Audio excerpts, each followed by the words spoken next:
白天爬山腿打顫，夜里廁所当客栈。5一期间，为了看日出，2万多人爬上泰山，不料大雨突袭而来，大量游客措手不及，全都被困在了山頂。山上酒店住宿緊張且價格高昂，普遍超过了1000元。酒店大堂擠滿了留宿人群，花100塊也只能打地鋪。不少游客舍不得高价住宿，只好躲进公廁过夜，廁所裡人满为患。没想到吧？这我也没想到。哎呦我的媽！意不意外？今年中国5一假期期间，不少民众選擇以低成本方式出遊。為了節省開支，不少人不入住旅館，而是在車站、商場甚至公共廁所內過夜。5月4日，有網友在社交平台發布視頻稱，在峨眉山景區雷洞坪車站候車大廳內聚集了大量的過夜遊客，有些人裹着保暖毯躺在地板上休息，也有人直接席地而睡，甚至還有人躺在行李安检用的 X 光機上過夜。視頻曝光後，迅速引起網友討論。峨眉山景區工作人員表示，由於山上旅館價格偏高，加上不少遊客希望清晨觀賞日出，因此選擇在候車廳將就一晚。對此，有中國網友感嘆，想出去看看風景，但現在賺錢太難，高價酒店實在住不起。也有人認為，旅遊變成這樣，連基本體面都沒有了，還有什麼意義？還有人直言，如果沒錢，我寧可待在家裡。一位遊客曾在網上分享他在峨眉山登山住宿的經歷。他說自己特地避開5一假期的人潮，從報國寺出發，一口氣走了11個小時，直到傍晚6點半抵達洗象池，並在那裡住了一晚。經過一夜休息後，第二天再繼續登頂，整體行程就輕鬆許多。廟裡正好趕上了飯點，先去吃一頓齋飯，晚餐遊客30塊一位，飯菜只要你不浪費就隨便吃。就是都是素的，有點不太頂餓。吃完飯花了50元辦了個6人間的床位，其他價格大家自行參考啊。房間整體蠻乾淨的，連床被子都很厚，不用擔心晚上會冷。其實最讓我驚喜的是在這裡洗澡的體驗，本來以為公共浴室環境堪憂，沒想到它這個浴室是新的。今年的5一假期，除了峨眉山、泰山景區同樣出現大量遊客露宿的情況。網傳視頻顯示，許多人擠在山上的公共廁所內過夜，也有人付費在商店或餐館內暫時休息。據媒體報道，5月2日凌晨，泰山突然降雨，由於山上可避雨場所有限，加上遊客數量非常多，導致廁所裡也人滿為患。一名何姓女遊客表示，她原本打算夜爬泰山觀賞日出，但途中突遇降雨，只好提前下山。經過一處廁所時，發現洗手台周圍與廁所地面都擠滿了休息的人，有人坐着，有人躺着，幾乎連下腳的位置都沒有，稍不注意就可能踩到別人的頭。泰山的一名餐館老闆透露，由於山上住宿價格較高，不少遊客會選擇花幾十元在餐館或酒店大廳休息，一般收費介於60至100元人民幣不等。若遊客支付60元，可在大廳待到凌晨3點半等待日出。但如果只是買一桶15元的方便麵，通常只能停留半小時。這位博主和家人雖然不是在5一期間登山，但也同樣遭遇到了一個座位100元的待遇。他無奈地感嘆，這大概就是所謂的自找苦吃吧。現在是4點，我們終於到南天門了，真的外面超級冷，風還很大。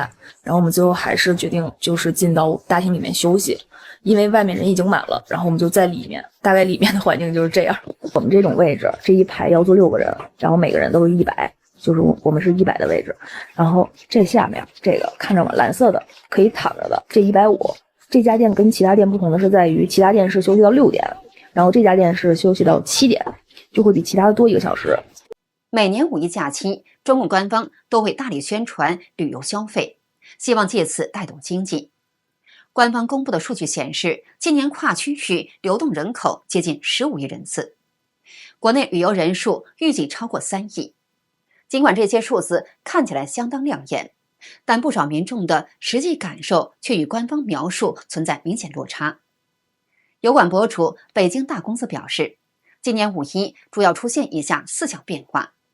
第一，許多人其實沒有外出旅遊。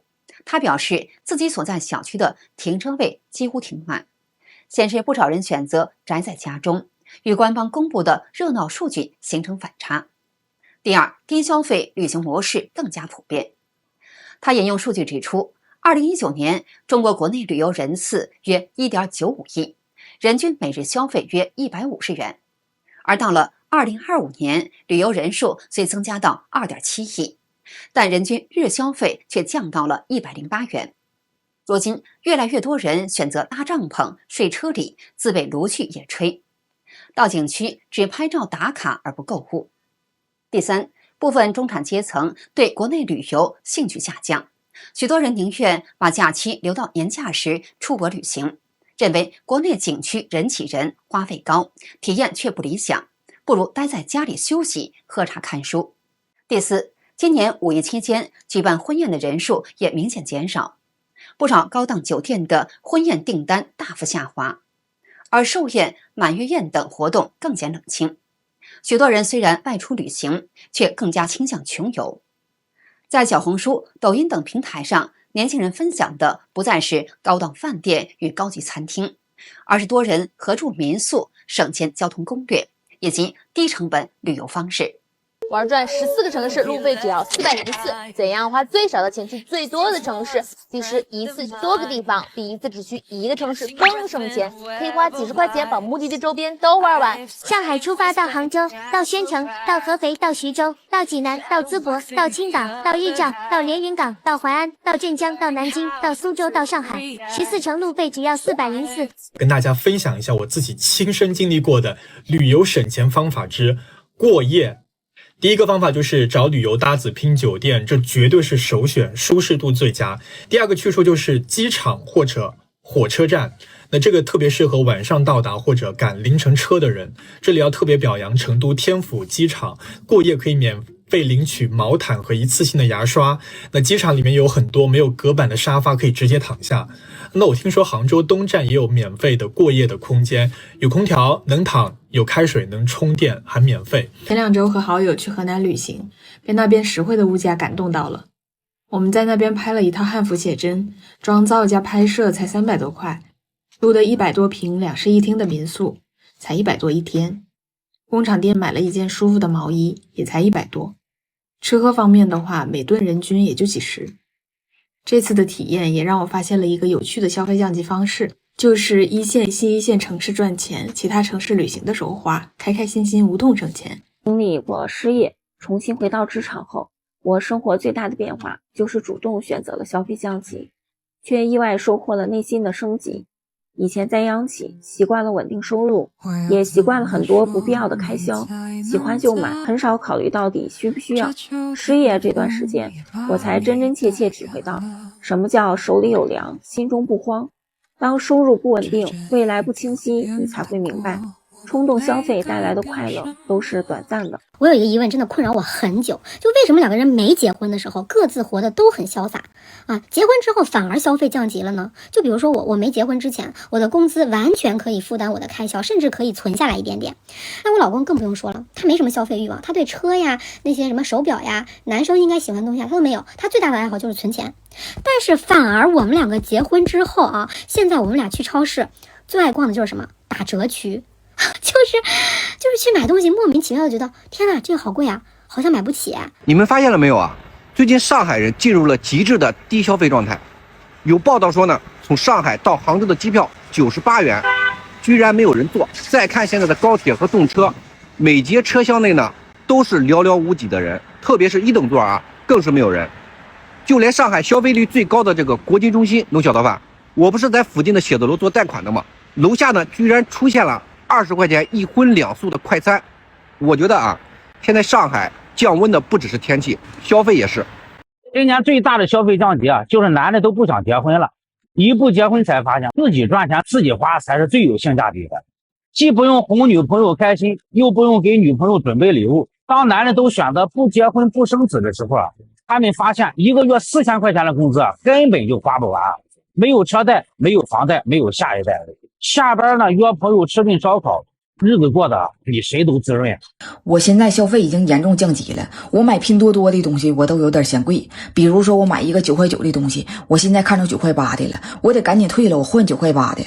你說我啥也不買也不可能，囊中確實太羞澀了。用淘寶吧，我感覺有點高級；用京東吧，我感覺又太奢侈了。哎呀，你說能不能搞個拼少少啊？就是比拼多多呢再降一個檔次。存錢的人是不消費的，消費了就存不了錢。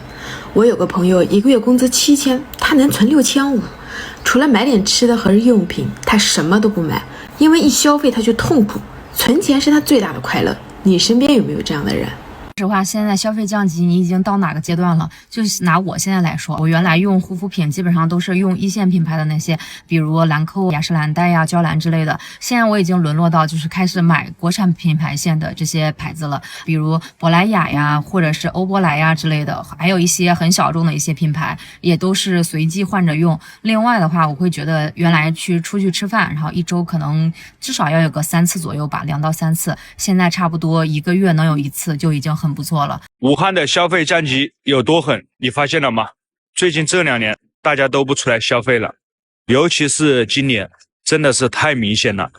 前幾天去光谷那邊，我發現那些網紅店都不排隊了，而且步行街上面我逛了2圈，發現賣的最多的就是那種澱粉腸啊，一些路邊攤，人均差不多10到20塊是賣的最好的。那些裝修華麗的飯店裡面稀里嘩啦，服務員無精打采的發着傳單。你們個個都說大環境不好，我打開朋友圈，我的媽呀，8個人在旅遊，6個人在度假，還有5個看演唱會去。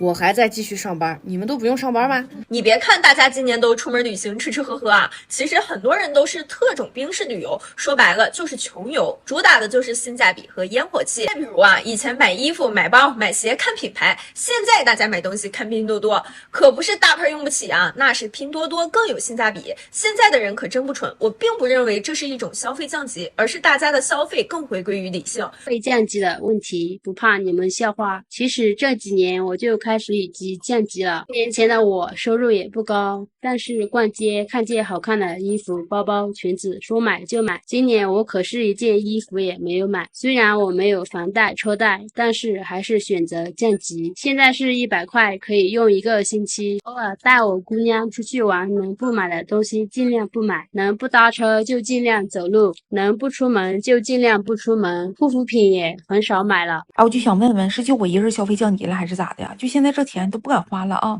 就是我30多歲了啊，以前逛商場，那我真看好就買，眼睛我都不带眨一下的。現在我買個啥我都得琢磨琢磨，那價錢都翻過來調去的瞅，最後大概率就是一甩手，哎媽，算了吧，不買了，家裡還有。過完年，我準備把我這輛老馬退休了，去換輛混動的車。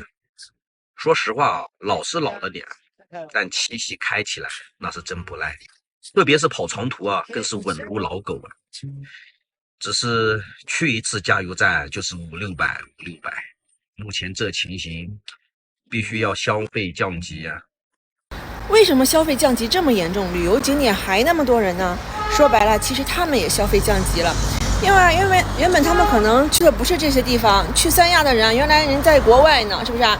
去各种周邊景點的人原來可以去更遠的地方，去這個周末休閒遊的人啊，原來呢至少可以去個3-5天。現在呢，你看，別以為大街上滿大街都是人，其實啊都是窮遊的，人均消費啊特別低。剛剛刷到了一個3年前和3年後幾個行業消費降級表，我覺得挺有意思的，給大家分享一下，看看有沒有你的行業。游泳下滑7%，滑雪下滑12%，球類運動下滑13%。重點來了，朋友們 ，SPA 下滑20%，衝浪下滑30%，聚餐下滑40%。朋友們，知道為什麼我們現在做餐飲的不好做了吧？我是萬萬沒有想到啊，打個麻將居然還有消費降級。其他消費降級呢，我已經有了心理準備了，因為大環境不好吧。比方說我的旅遊吧，原來公司團建去個三亞雲南，現在去個周邊2-3天的，原來2-3天的，現在直接就取消了。這個打麻將嘛，比我幹旅遊的時間還要長，從10幾年前開始打了，一直和那固定的幾個朋友啊，開始就是2塊的，暑假忙完了，約了幾場麻將，我那幫朋友啊，居然開始玩1塊的了，說是消費降級了。